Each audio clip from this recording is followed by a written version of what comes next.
Salam sejahtera, selamat pagi. Anda bersama saya Hafiz Rosli bersama rakan setugas saya Hafiz Azaman, dan hari ini dalam Awni Pagi kita sebenarnya ingin membawakan isu mengenai memiliki kediaman sendiri ataupun rumah sendiri.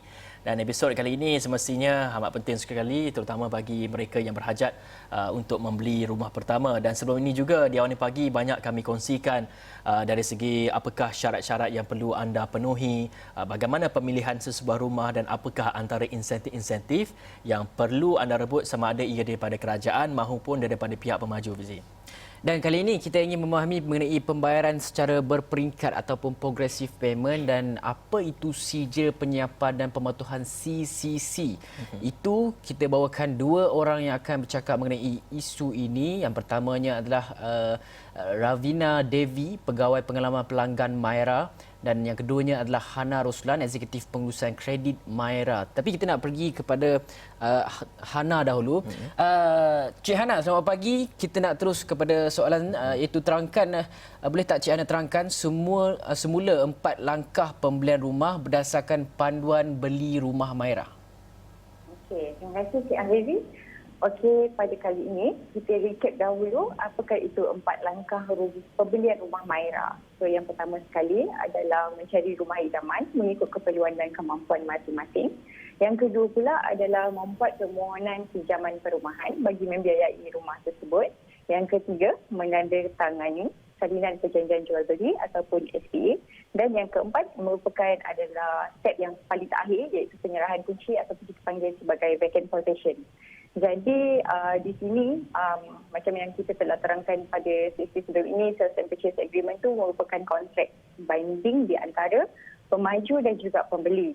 Jadi pada hari ini, macam yang Cik Hafizi cakap tadi, kita akan terangkan apakah itu bayaran berperingkat ataupun progressive billing dan juga CCC. Okey, baik. Jika saya membeli sebuah rumah dan saya sudah pun menandatangani dari segi perjanjian jual beli ataupun kita panggil sebagai SPA itu. Jadi yang kalau kita dah tandatangani SPA itu, kita tahu kandungannya adalah kita telah pun menyediakan butiran-butiran lengkap dan sebagainya. Jadi apa agaknya perkara seterusnya yang perlu kita tahu selepas kita menandatangani surat SPA itu?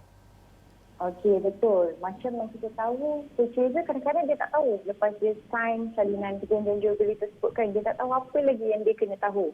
So, salinan perjanjian jual beli ni ataupun SPA ni, dia merangkumi Schedule G dan Schedule H. So, Schedule G dan Schedule H ni adalah dua benda yang berbeza. Schedule G kebiasaannya digunakan untuk landed title ataupun rumah banglo, rumah teres macam tu kan. And then Schedule H digunakan untuk high rise. And dua benda ni mempunyai tempoh penyiapan yang berbeza. So untuk landed house adalah 2 tahun, kalau untuk high rise pula adalah 3 tahun. And then untuk Schedule G dan H ini juga, untuk SPA juga, dia terdapat tiga jenis title.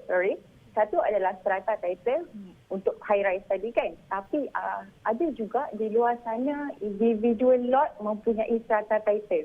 So ini juga kalau anda kata rumah yang kita nak tu, rumah yang Cik Afizi nak ke siapa-siapa pembeli di luar sana yang berminat, mereka harus tahu title mereka tu jatuh di atas title yang mana satu, sebabnya ianya akan melibatkan tempoh penyiapan tersebut lah. And then sesi kali ini kan kita akan bincangkan apakah itu progressive billing dan juga apakah itu CCC kan. So progressive billing. Progressive billing ini merupakan bayaran berperingkat di mana pemaju harus sampai kepada satu tahap, and then billing tersebut based on berapa peringkat yang dah siap dekat tapak bina, kita akan hantar kepada bank yang kita dah apply loan tadi itulah. Baik Hana, kita nak memberi informasi kepada orang ramai di luar sana yang mungkin yang menonton kita ni adalah mereka yang berhajat ingin beli rumah dan mungkin tiada dari segi informasi mengenai jenis-jenis pemilikan, iaitu strata, individual strata dan juga individual title ni. Dapat diterangkan sedikit supaya kita dapat refreshkan kembali bagaimana kita nak differentiate between tiga perkara ini, iaitu strata, individual strata dan juga individual title ini sendiri. Okey, boleh. So kalau individual title, dia macam yang saya cakap tadi, dia biasanya untuk rumah banglo, rumah teres. So untuk pemaju bangunkan satu rumah tu, dia akan pilihkan kalau development tu adalah individual. Kalau individual title ni biasanya untuk landed kan, teres macam tu. So kebiasaannya dekat geran tanah dia akan bagi tahu title tersebut besar mana. And then kalau high rise pula dia akan tunjuk title tersebut adalah untuk apartmen ke, bangunan kediaman ke, benda-benda macam itulah. So di situ kita boleh tahu ataupun pembeli paling senang lah dia nak differentiate adalah bila dia nak tahu kalau rumah tu kalau dia beli apartmen. So kalau apartmen tu kebiasaannya strata title. Landed house. Landed house tu biasanya individual. Macam tu je. So, kalau individual tarikh siap dia 3 tahun. Tempoh penyiapan kan. Itu adalah untuk strata 3 tahun. Kalau untuk individu pula adalah untuk 2 tahun. And then, so kalau contoh Encik Hafizi beli rumah residence kan, berapa tingkat ke, contoh macam 5 tingkat ke atas ke, itu biasanya jatuh kepada strata title. Kalau rumah teres, biasanya banglo. Rumah teres biasanya adalah individu title. Cik Ana, kalau kita nak lihat sepanjang projek pembinaan itu dijalankan, ada tak sebarang pembayaran yang perlu dibayar oleh si pembeli itu? Sebab kadang-kadang kita tengok iklan-iklan projek-projek perumahan yang dilaksanakan oleh pemaju, yang dijual oleh ejen-ejen perumahan, ada yang menyatakan bahawa yang ni tak perlu bayar apa-apa sampailah rumah itu siap. Ada juga yang rumah tu dah siap dan dah duduk 2 tahun baru dibayarkan bulanan rumah itu. Dan ini jenis sekali mengelirukan sedikit jugalah untuk orang ramai. So macam mana ni? Okey, macam yang Cik Afizi cakap tu kan, biasanya benda tu kalau kita approach developer kadang-kadang dia akan maklumkan, okey ini adalah package yang ni. So package yang Cik Afizi cakap tu biasanya macam zero down. So kalau zero down ni, you don't have to pay anything to the bank or to the developer. Somehow they have macam partnership lah untuk macam program macam tu, marketing program untuk encourage purchaser beli rumah. Macam tu. So, you have to communicate with you punya sales officer, tanya dia orang betul-betul what kind of program I'm signing up with, macam tu. So, daripada situ, you dah boleh tahu and you dah plan untuk you punya payment plan ke, you dah plan untuk kemudian hari, macam tu. So, and lagi satu juga, even though pembeli kan, dia apply loan dengan bank, doesn't mean that dia tak ada bayar apa-apa tau. Dia still ada buat pembayaran juga, tapi kepada pihak bank. So, macam yang kita sedia maklum, bank akan fundedkan amount tersebut, loan amount dia kepada developer untuk membiayai rumah tu. Tapi, bank pula, dia akan charge kadar faedah berdasarkan progressive billing yang saya terangkan tadi kepada pembeli. Okey? So, kadar faedah yang saya cakap ni, apa yang pembeli harus tahu dekat luar sana, kadar faedah berbeza untuk setiap bank. Lagi-lagi kalau commercial bank dengan government bank. Government loan. So, kalau government loan ni, diorang tak payah bayar apa-apa interest sehinggalah projek tu capai tahap CCC tau. So, that's the best part of being government staff lah kalau you eligible for it kan. And then, untuk commercial loan pula, mereka ada satu kadar faedah yang tetap. So, you kena tanya dengan you punya bank officer. But then, sekarang kan kita ada pandemic COVID kan. So, biasanya bank akan turunkan lah. So, you kena communicate dengan diorang selalu untuk tahu sama ada kadar faedah yang you bayar every month tu ada perubahan tak. Dia macam tu. Okay? Jadi, kita ingin melihat kepada pemilikan hartanah pada masa COVID-19 ini.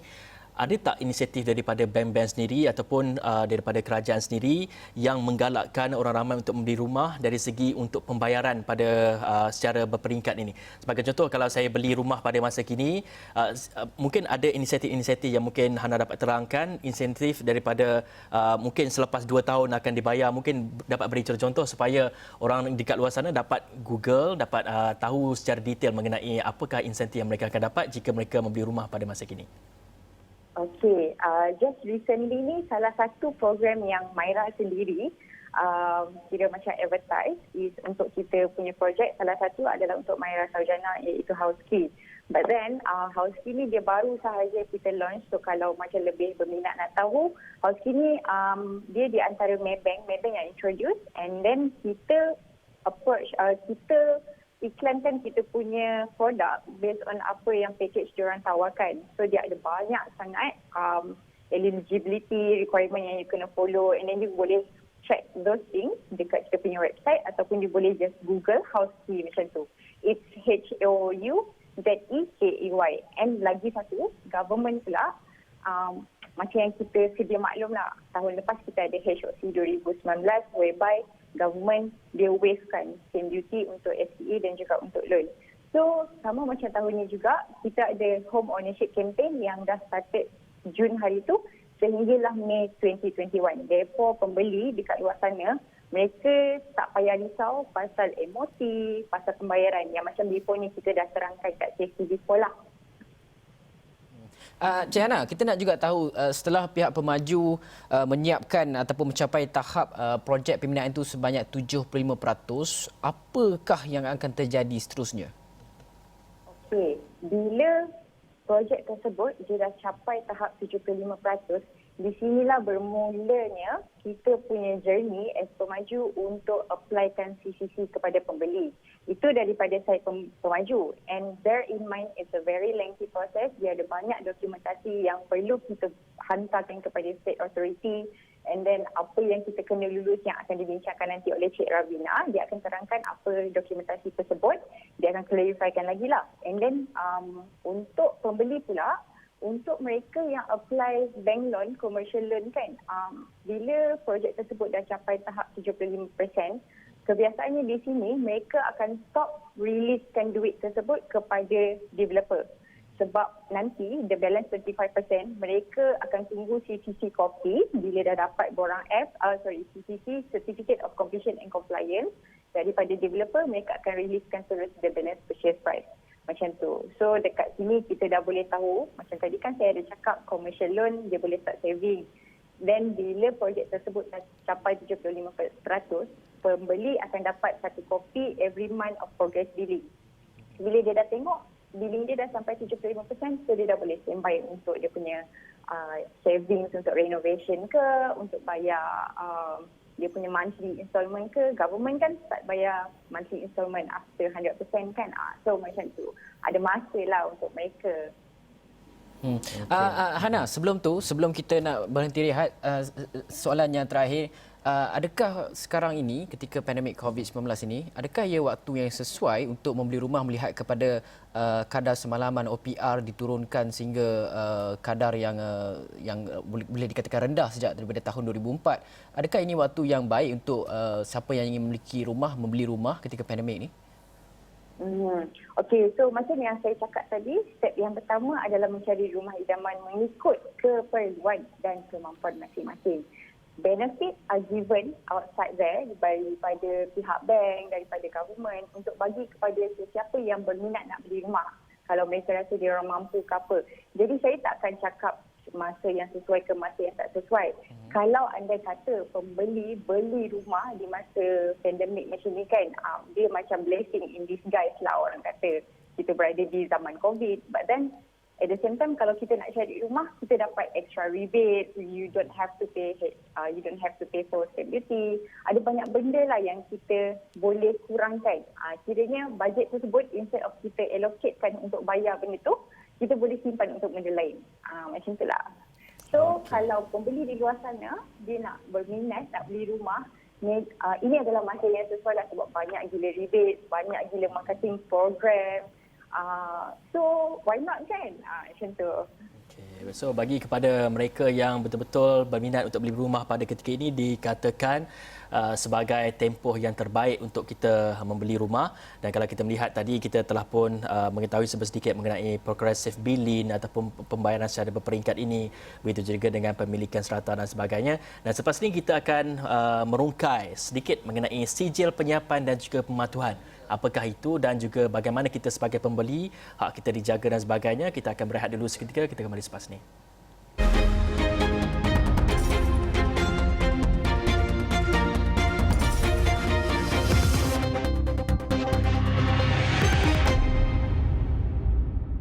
Baik, masih lagi membincangkan mengenai tips membeli rumah dan kali ini kita memfokuskan kepada pembayaran berperingkat ataupun kita panggil sebagai progressive billing, dan juga kita ingin melihat kepada sijil penyiapan dan juga pematuhan. Apa itu sijil penyiapan dan juga pematuhan?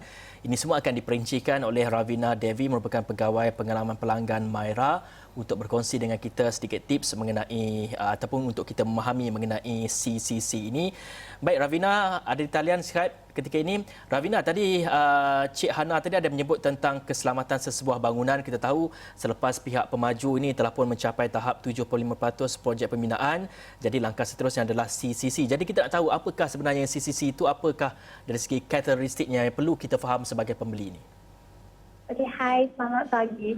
Okay, so CCC ni, before we get to it, let's know how do we, macam mana kita nak memastikan bangunan tersebut selamat dan sesuai diduduki, right? Because it's memang sangat penting untuk pembeli. So dalam setiap tahap yang dibina oleh pemaju, pihak berkuasa akan melakukan valuation, iaitu untuk memastikan bangunan tersebut selamat dan sesuai diduduki. So lepas tu pemaju juga perlu mendapatkan kelulusan CCC, iaitu completion of certificate of completion and compliance. So macam tadi Cik Hana kata, memang dalam proses CCC ni terdapat beberapa dokumen. So salah satu dokumen ialah borang G. So borang G ni mengandungi 21 peringkat persijilan, iaitu daripada G1 hingga G21 mengikuti komponen proses pembinaan lah.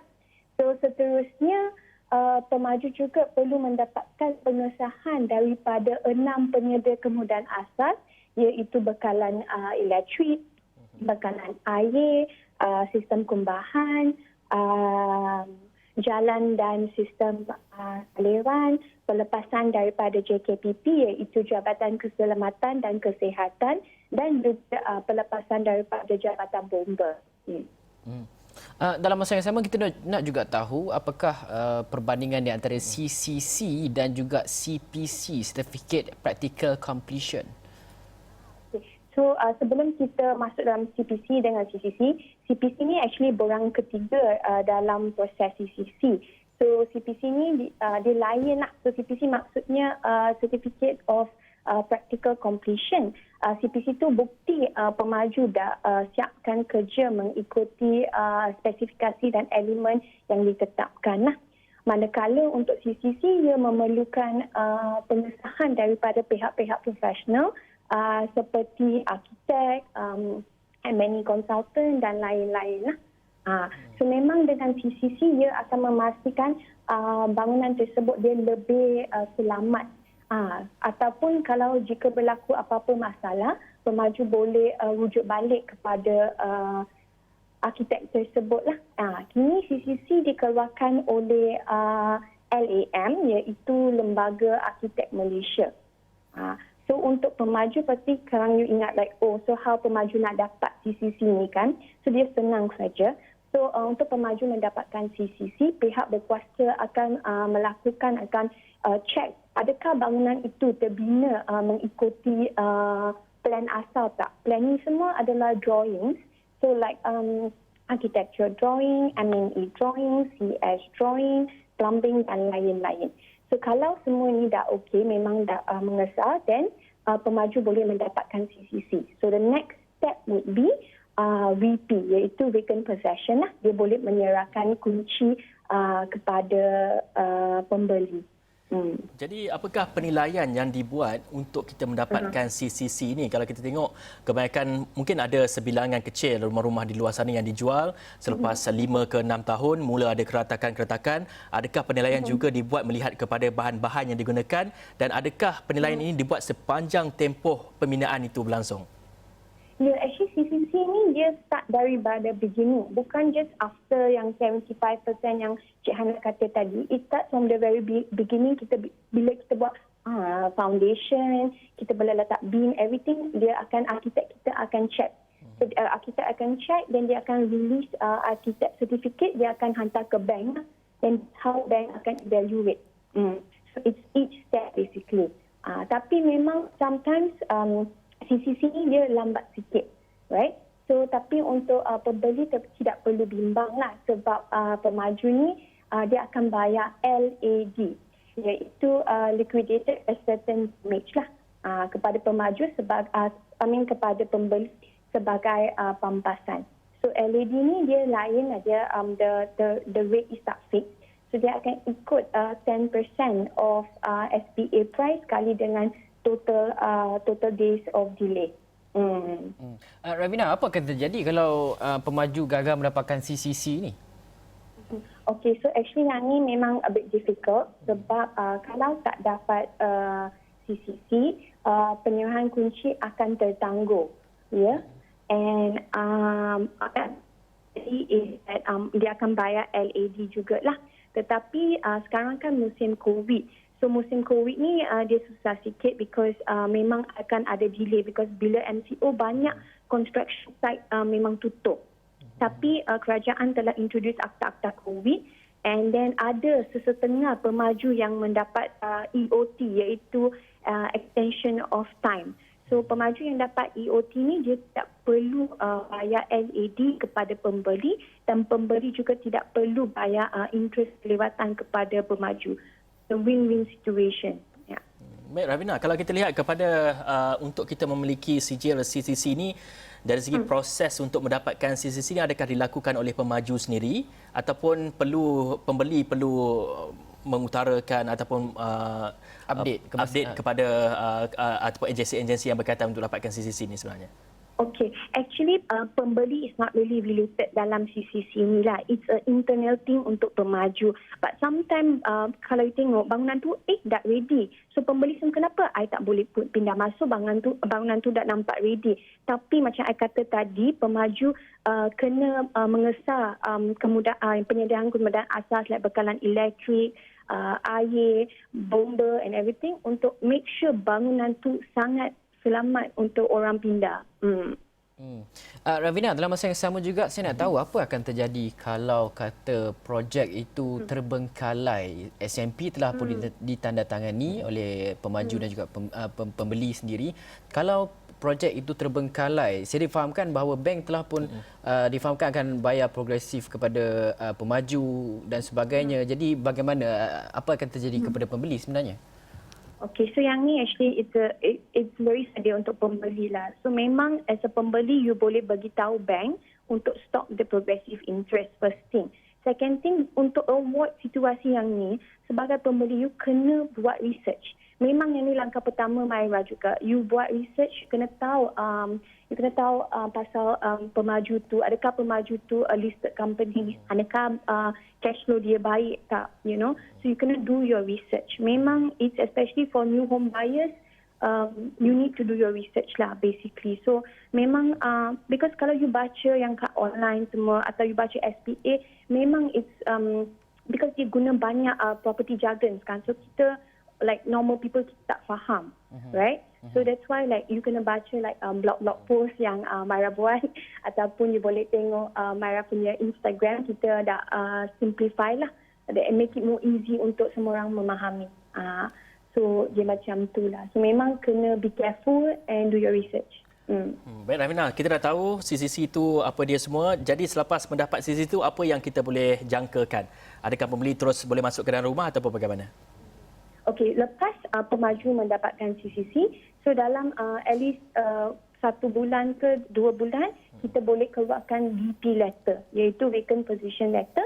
Kita akan memberitahu pembeli, okey, kena jelaskan pembayaran akhir, and then kita akan proceed ke langkah 4 Myra, iaitu VP. Yeah. So, yalah, that's it. Okey, baiklah. Terima kasih kepada Ravina Devi, Pegawai Pengalaman Pelanggan Myra dan juga Eksekutif Pengurusan Kredit Hana Roslan atas perkongsian mengenai tips siapa yang nak beli rumah. Hafizi dah nampaknya begitu berminat untuk membeli rumah, nak kahwin agaknya. Baik, itu saja yang kita boleh bawakan mengenai tips membeli rumah dan banyak kita perincikan mengenai pembayaran berperingkat dan juga sijil penyiapan dan juga pematuhan. Dan Hafizi nampaknya telah pun mengorak langkah untuk beli rumah. Dan itu saja yang dapat kita kongsikan sedikit mengenai tips membeli rumah ni. Dan jangan lupa untuk terus bersama kami di Astro Awani dan kita akan bawakan perkembangan selanjutnya dalam Buletin-Buletin Awani dan sebagainya. Dan untuk itu saya Hafiz Rosli. Saya Hafiz Azaman. Assalamualaikum. Salam sejahtera.